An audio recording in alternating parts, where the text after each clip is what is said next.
Bonsoir. Wouh, hey, what's up, c'est WGlow.net, j'espère que vous allez bien les petits potes. Aujourd'hui, énorme vidéo de malade. Aujourd'hui, je vais vous parler d'un grand acteur, de l'un des plus grands acteurs actuellement, qui a joué dans beaucoup de films, mais plus particulièrement dans Iron Man, Avengers. Aujourd'hui, un petit peu comme la vidéo sur Kanye West que j'avais fait, je vais vous parler de la face cachée, de la face secrète, de choses que vous ne savez pas sur l'acteur Robert Downey Jr. En gros, Iron Man.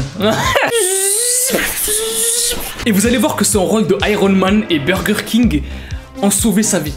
Pour de vrai, c'est pas une blague. Alors est-ce que vous êtes prêts? Parce qu'aujourd'hui, on va parler de la face cachée de l'acteur Robert Downey Jr.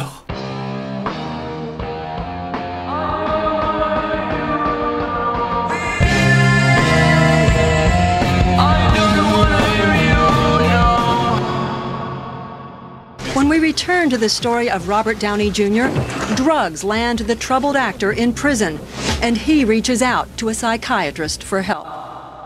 Robert Downey Jr. est né le 4 avril 1965 à New York. Et en fait, dès l'âge de 15 ans, il va être un petit peu comme une espèce de révélation dans le milieu du cinéma. C'est pour ça qu'un peu plus tard, en 1993, à 28 ans, il va être nommé pour l'Oscar du meilleur acteur dans son rôle de Charlie Chaplin. Donc pour ceux qui ne voient pas c'est qui Charlie Chaplin, c'est le mec avec une moustache. Moustache, chapeau, canne, tout ça, oui. Le truc c'est que malheureusement, après cette petite phase de succès, Robert Downey Jr. en fait il va connaître une période très sombre. En fait, à cause de beaucoup de problèmes qu'il a avec l'alcool et la drogue, il va faire beaucoup de passages en prison en fait. Il va y passer 1 an par-ci, 8 mois par-là à cause de stupéfiants. Et en fait, tout ça c'est dû à son père. Parce qu'en fait, dès l'âge de 6-7 ans, son père il le faisait fumer des pets. Normal. Tu vois? Et c'est même Robert Downey Jr. lui-même qui dit que son père le forçait à fumer en fait. À 6-7 ans. Et il le faisait aussi boire de l'alcool. Et du coup, c'était pas une surprise de voir que quelques années après ses 8 ans, bah il retombe dedans en fait. Et c'est vraiment la période la plus sombre pour Robert Downey Jr. comme je vous l'ai dit en fait. Par exemple, il a été arrêté plusieurs fois pour excès de vitesse, en possession de drogues très fortes comme de l'héroïne ou de la cocaïne. Enfin bref, voilà, de tous ces trucs là en fait. Et même avec un pistolet sur lui. Bah il était déchargé, mais il avait quand même un pistolet sur lui. Et c'était pas pour le tournage du prochain James Bond. Pendant cette période très sombre pour Robert Downey Jr., il va lui arriver un truc de fou. Franchement, quand je l'ai appris, en fait, j'étais choqué, j'étais en mode...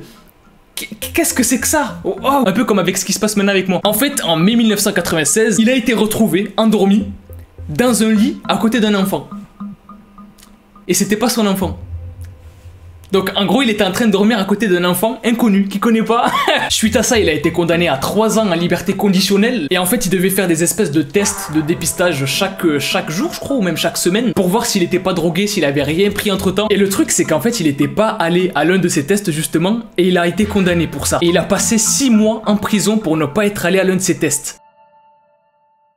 On est presque en 2000, et malheureusement, ça n'en est toujours pas fini avec cette période sombre en ce qui concerne Robert Downey Jr. en fait. En 1999, il a raté un autre test de dépistage qu'il avait à faire, et je précise que c'était obligatoire, hein, c'était pas un truc où tu y vas si tu veux, non. Il était obligé d'y aller en fait parce qu'il était suivi. Et cette fois-ci, il a été condamné à 3 ans encore une fois, plus une espèce de suivi pour ce qui concerne les addictions aux drogues, à l'alcool, etc.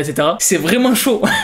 C'est vraiment chaud, c'est vraiment triste. C'est triste parce que quand tu crois enfin qu'il s'en sort, quand il y en a plus, eh ben il y en a encore.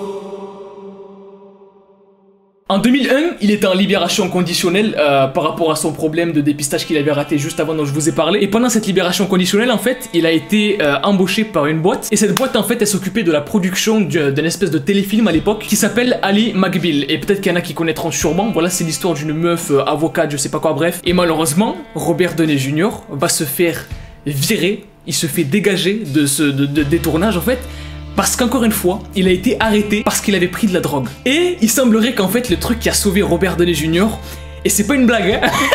Croyez pas que c'est une blague en mode joke à papa, joke à maman, non, joke à tonton, non, c'est pas le truc. Ce qu'il aurait sauvé, c'est Burger King. C'est pas une blague, hein, oh là. Ce qu'il a sauvé, c'est les sandwichs. Burger King, le truc de la pub, tout ça, c'est ça qu'il a sauvé. En fait, un jour, pendant cette fameuse période sombre, il avait sûrement pris de la drogue. Et le truc, c'est qu'il avait faim, parce qu'apparemment, je sais pas, prendre des drogues, ça donne faim, apparemment. Donc, il avait faim, et le seul truc qui était ouvert devant lui, c'était un Burger King. Donc, il allait au Burger King qui était en face de lui. Il allait devant la meuf, et il lui a dit, donc là, je vais prendre au moins un menu Whopper, là, pour commencer. Il prend son menu, il le bouffe, et il trouve que c'est dégueulasse. Et depuis ce jour-là, il a dit je toucherai plus à la drogue. Il y a un truc dont je me suis rendu compte avec Robert Downey Jr., c'est qu'en fait, dans certaines de ses interviews, il revient sur cette histoire-là, en fait, sur toutes ces histoires-là. Il revient souvent sur ses mésaventures où il est allé en prison, etc., pour faire de l'humour là-dessus. Mais on voit que c'est toujours quelque chose qui le touche beaucoup. Ça a été très bien pour moi. Et toi?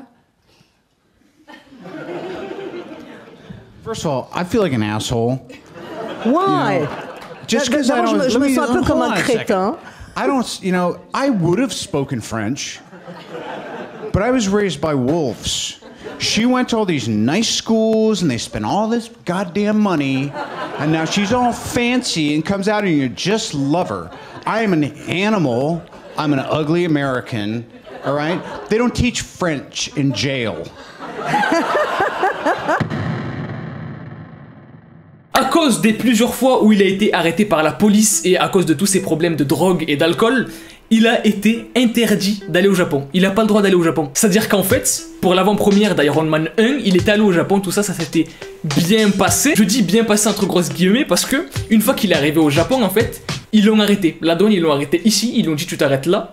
On va parler avec toi pendant plusieurs heures pour voir qu'est-ce qui s'est passé avec toi, tout ça. Parce qu'il me semble que le Japon, c'est un pays qui est assez strict au niveau de la drogue, tout ça un petit peu comme la Corée du Sud, où c'est très mal vu de prendre des drogues. Et en fait, il a eu un interrogatoire de malade en arrivant au Japon. Et depuis, il est interdit d'aller au Japon. Il n'a plus le droit de poser un pied au Japon. Grâce à Burger King du coup, et c'est pas une blague, je jure, hein, et que du coup il essayait d'arranger ses problèmes avec ses addictions à la drogue, etc., il a commencé à revenir sur le devant de la scène avec beaucoup de bons rôles, comme dans le film Kiss Kiss Bang Bang par exemple, mais surtout, là on le connaît tous grâce à ça quand même.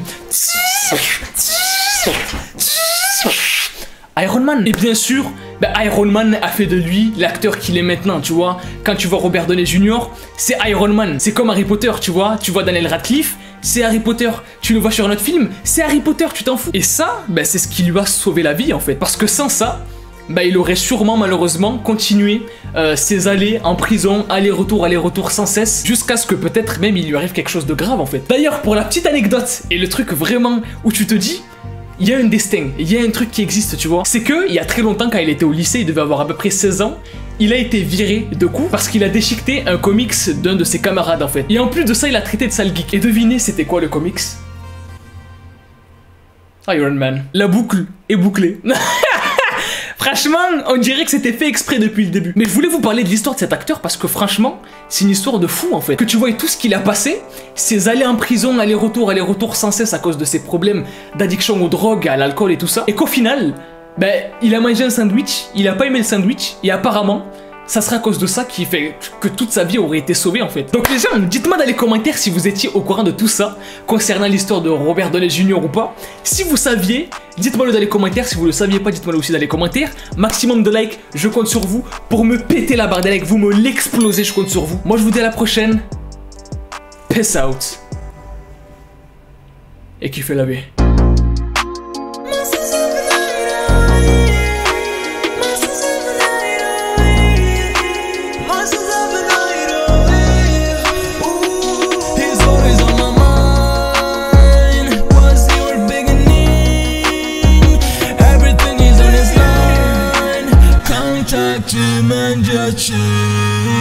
Here we coming to the